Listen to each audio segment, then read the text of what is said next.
Your lawn looks fine, it's green, it's growing, so you skip it, and that one overlooked step. That's exactly why your grass won't thicken up, why you're watering twice as much as your neighbor, and why bare patches keep appearing every single year. Here's the thing, most homeowners have no idea they're skipping this step because nobody talks about it. Today, I'm going to show you what it is, why it matters more than fertilizer, and how to do it right so your lawn transforms in just one season. Step 1. Understand why soil testing is your foundation before you do anything else, and I mean anything you need to test your soil. This is the step that 93% of homeowners skip. They assume their soil is fine. They assume it just needs water and fertilizer. But here's what's actually happening beneath the surface.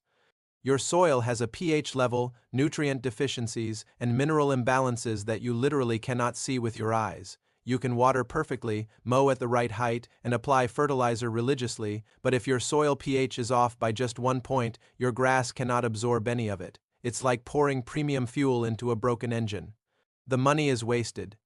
What you need to do is grab a soil testing kit from your local garden center or send samples to your county's extension office. Most kits cost between $15 and $50. They measure 3 critical things: pH level, nitrogen content, and phosphorus and potassium levels. That's it. You get a report back that tells you exactly what your soil needs.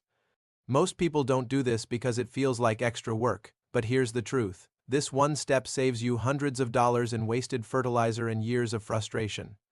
Step 2. Adjust your soil pH based on your results. Once you get your soil test results, you'll see a number between 0 and 14. That's your pH level. Grass thrives in slightly acidic soil between 6.0 and 7.0. If your pH is 5.5, your soil is too acidic. If it's 7.5 or higher, it's too alkaline. Here's why. This matters. When soil pH is wrong, nutrients literally lock up in the soil. Even if those nutrients are there, your grass roots cannot access them. It's like having money in a bank account you can't withdraw from. If your soil is too acidic, you need to add lime. Spread it across your lawn according to the bag instructions, usually about 50 pounds per 1,000 square feet, and water it in. If your soil is too alkaline, you need to add sulfur. Apply it the same way. Most people don't realize they're fighting an uphill battle because their pH is wrong. They keep adding more and more fertilizer, wondering why their grass still looks pale and weak. The real problem was sitting there the whole time. Step 3. Address nutrient deficiencies specifically. Now that your pH is correct, your grass can actually use the nutrients in your soil, but your soil test probably revealed gaps. Maybe you're low on nitrogen, maybe phosphorus is barely there, maybe potassium is depleted. This is crucial. Different nutrients do different things. Nitrogen makes grass green and helps it grow quickly. Phosphorus builds strong roots. Potassium helps grass handle stress from heat and drought. Most people just buy a generic 10-10-10 fertilizer and call it a day. But if your soil test shows you're severely deficient in phosphorus, that generic fertilizer isn't targeting your actual problem. Based on your results, apply a targeted fertilizer that matches your soil's specific deficiencies. This makes your fertilizer actually work instead of just feeding weeds and wasting money.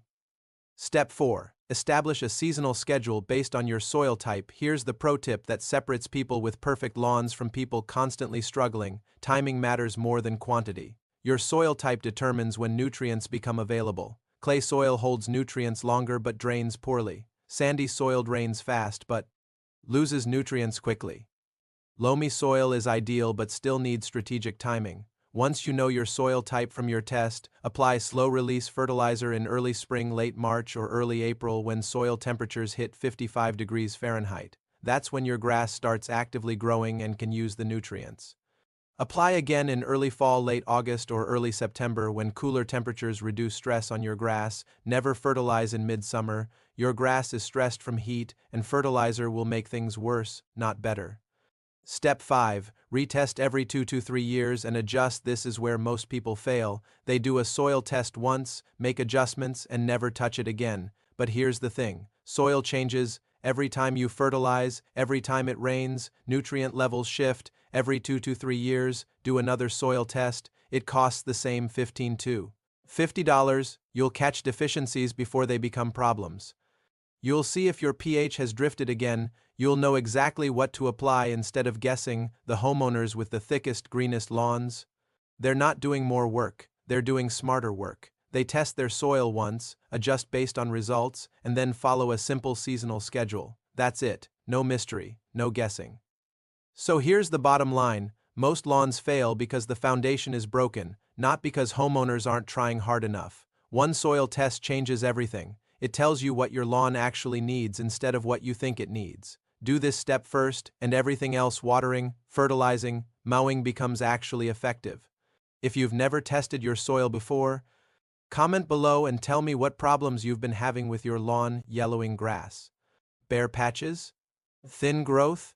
I want to hear it because your soil test results might reveal something surprising. Subscribe so you don't miss our next video on how to interpret soil test results like a pro, and I'll see you in the next one.